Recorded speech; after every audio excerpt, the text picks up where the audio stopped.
कि 24 से पहले भाजपा देश में कई जातियों और कई धर्मों के नाम पर इस तरह के उन्माद करा के ध्रुवीकरण करना चाहती है। ये कर्नाटक में भी हुआ।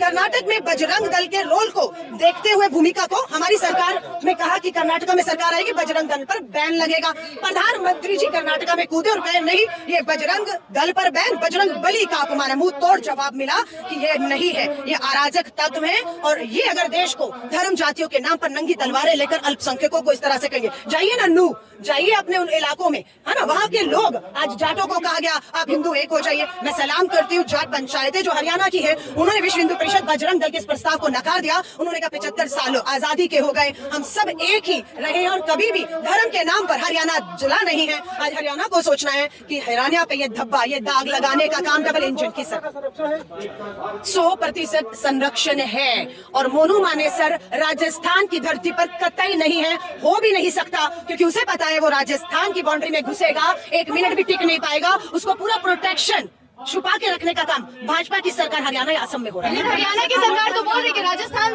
पुलिस अपना काम करेगी, अगर हमारे से कोई मदद चाहिए तो मदद करेंगे। मोनू मानेसर मोनू मानेसर हरियाणा में है, असम में है या राजस्थान में, मेरे छत्तीसगढ़ में, पर गृह मंत्री क्या कर रहा है, आपका खुफिया विभाग क्या कर रहा है, क्यों मोनू मानेसर को नहीं ढूंढ पा रहे?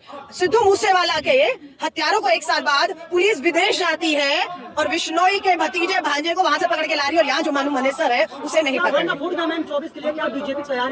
देखिए, ये जो हरियाणा चला उसके बाद जिस तरह से मीडिया, खासतौर से डिजिटल मीडिया, आप लोगों को सलाम करूंगी। कल से गोदी मीडिया को लेकर बहुत से कार्टून आ रहे हैं, उन्हें घेरा जा रहा है कि वो सच्चाई नहीं दिखा रहे। इवन एक चैनल तो अपना अंबानी का है, वहां तक बात पहुंची जा रही है कि आप अपने चैनलों के माध्यम से धर्म, जाति, हिंदू, मुस्लिम का अनुवाद कराने की इजाजत अपने एंकर को, अपने चैनलों को कैसे दे रहे हैं? सलाम है सिर्फ आप यूट्यूब चैनल की वजह से। मोनू मानेसर ने भी इस बात का कहा है कि आपने उसे फंसा दिया है, क्योंकि आपने मोनू मानेसर, हरियाणा सरकार, उनका संरक्षण, ये आग को बेनकाब कर दिया है। इसलिए भाजपा, आरएसएस, विश्व हिंदू परिषद और बजरंग दल मिलकर 24 से पहले इस देश को दंगों की आग में झोंकना चाहते हैं। उनका कहना है जो बहुमत हिंदुओं का है वो हिंदू एक तरफ हो जाएंगे, अल्पसंख्यक अलग थलग पड़ जाएगा और वो दोबारा सत्ता में आ जाएंगे। मैं एक हिंदू हूँ, मैं इससे बिल्कुल इत्तेफाक नहीं रखती हूँ। मैं हर हिंदुओं को कहूँगी एक रहिए, इस सरकार को उखाड़ फेंकिए जो हम 70% को 30% का डर दिखा रहा है। देश के गृह मंत्री को, भाजपा का जहाँ जल रहा हरियाणा, उसके मुख्यमंत्री, उनके गृह मंत्री को मोनू मानेसर नहीं मिलता, लेकिन एक टीवी के ऊपर मोनू मानेसर को इंटरव्यू देते हुए देखा। मालूम है, मैं नाम नहीं ले रही, सबने देखा।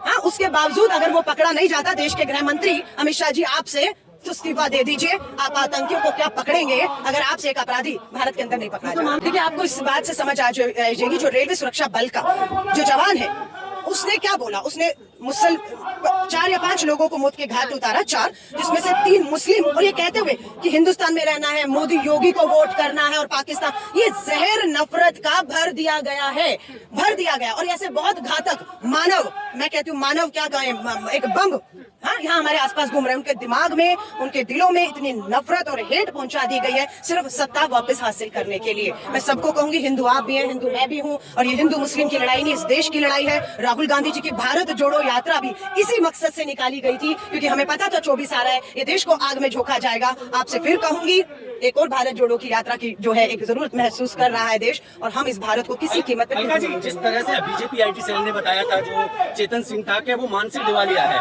लेकिन कल की जो रिपोर्ट आई है, जिस तरह डॉक्टरों ने बताया है कि वो बिल्कुल सही है, क्या बताना? देखिए, इस जब ट्रेन में ये हुआ घटना, उसके बाद उस अपराधी को मात्र भाजपा और उसके चैनल इसलिए बचा रहे थे क्योंकि उसने मोदी योगी को वोट देने को कहा। उसके अंदर मुस्लिम समुदाय के लिए जहर भरा हुआ था, इसलिए वो सब उसके समर्थन में उतर आए और उसका ये कहकर बचाव करते हुए देखे कि वो मानसिक रोगी है। अगर हमने जब सवाल किया रेलवे से कि एक मानसिक रोगी को अपने छुट्टी पे भेजने की बजाय उसे हथियार देकर ड्यूटी पर खड़ा रखा था, तो पूरा रेलवे विभाग फंसता हुआ जब दिखा, तब उन्होंने सच्चाई बताई कि नहीं, ऐसी कोई मानसिक बीमारी उसे नहीं थी, कोई छुट्टी की एप्लीकेशन नहीं थी, ये पूरी तरह से स्वस्थ था। लेकिन हाँ, उसका दिमाग में ये नफरत और जहर मीडिया, भाजपा, आरएसएस, बजरंग दल द्वारा भरी गई। केरोसिन छिड़क दिया है जिस तरह राहुल गांधी कर आपको देखिए, हम सबको, हम कांग्रेस में भी चर्चा हो रही है कि जितने चैनल, जितने एंकर सिर्फ हिंदू मुस्लिम लड़ाने की बात कर रहे हैं, उन चैनल्स का बॉयकॉट किया जाए। राष्ट्रीय पार्टी भारतीय राष्ट्रीय कांग्रेस, 2024 का चुनाव है,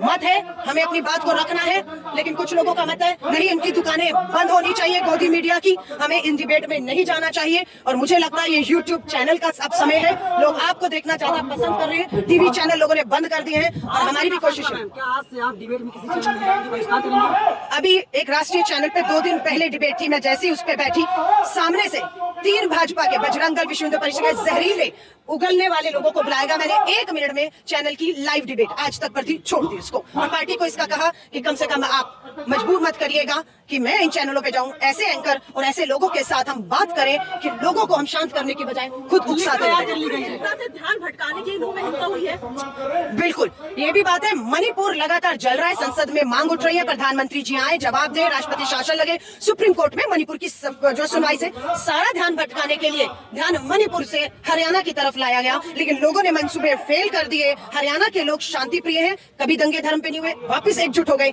आज हरियाणा में शांति है और आज दोबारा से जंतर मंतर पर आप देख रहे हैं ध्यान। लेकिन मैम हरियाणा में शांति है, लेकिन दिल्ली में यात्राएं निकाली जा रही हैं। कल की तस्वीरें जो सामने है, विश्व हिंदू परिषद की यात्रा के खिलाफ सुप्रीम कोर्ट में लोग गए थे, सुप्रीम कोर्ट ने चेतावनी दी, हेट स्पीच नहीं होगी, हिंसा नहीं होगी। मैं इजाजत देता हूँ लोकतंत्र के तहत विश्व हिंदू परिषद रैली करे, अब वो रैली होगी, लेकिन अगर उसमें हेट स्पीच हुई, उसमें अगर हिंसा हुई, तो सरकार और वो संगठन पूरी तरह दोषी होगा। और मैं आप सभी से कहूंगी, इस तरह के हर कार्यक्रम में आप जाइए, मोबाइल कैमरे ऑन रखिए, ताकि जो भी हिंसा करें वो आपके इन कैमरों में कैद हो जाए, क्योंकि सुप्रीम कोर्ट इसी के आधार और इसी को सबूत मानकर जो है वो कार्रवाई कर रही है। एक सवाल है, जैसे ट्रेन वाला जो हादसा हुआ है, हादसा नहीं उसे जिसे कांड किया गया है, क्या मुस्लिम समाज में डर का माहौल पैदा करने के लिए किया गया है? देखिए, डर तो पैदा हो चुका है। नूह में 150 परिवारों में से सुनने में आया है 100 से अधिक परिवार डर से अपने घर छोड़कर जो है वहां से चले गए, और दिल्ली की तरफ आने के लिए रात भर पुलिस से कहते रहे, हरियाणा से हमें सुरक्षित निकलने का यहाँ से जगह दीजिए, हम असुरक्षित हैं। बेटियों और बहनों को रोते हुए देखा कि आदमी घर नहीं होंगे, घरों में घुसेंगे, उनके साथ बलात्कार हो सकते हैं, उनके साथ जघन्य अपराध हो सकता है, वो चेतावनी दे रहे हैं।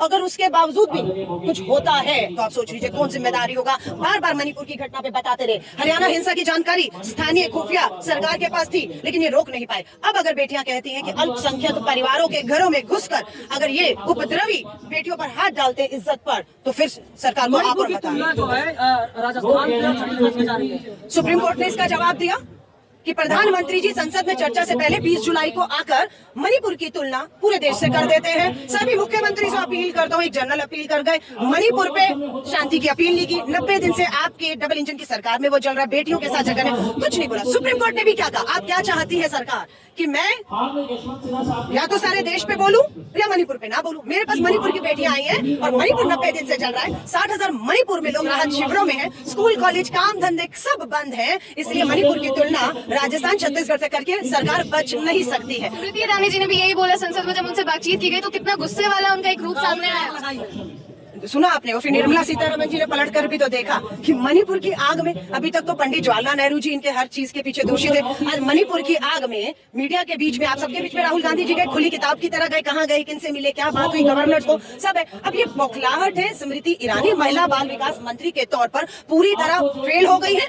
मैंने उनको याद दिलाया कि अब आप सास और बहू के सीरियल में नहीं है, आपकी नौटंकी नहीं चलेगी, आप महिला बाल विकास मंत्री है, संसद में खड़ी है, संवेदनशीलता गंभीरता दिखाइए, मणिपुर पर बोलिए और मणिपुर जाइए, उन दोनों बेटियों से मिलिए। सुप्रीम कोर्ट की दहलीज पे खड़ी है, तो एक्टिंग, ड्रामा, जुमले, अब इसका अंत होने वाला है और इसके लिए आप सभी बधाई के पात्र हैं। ये लोकतंत्र की चौथी लड़ाई, जो चौथा स्तंभ है, वो आप लोग भी लड़ रहे हैं। दिख रहा है कि हमारी आवाज, विपक्ष की आवाज, देश की इस आधी आबादी की आवाज लोगों तक पहुंच पा रही है।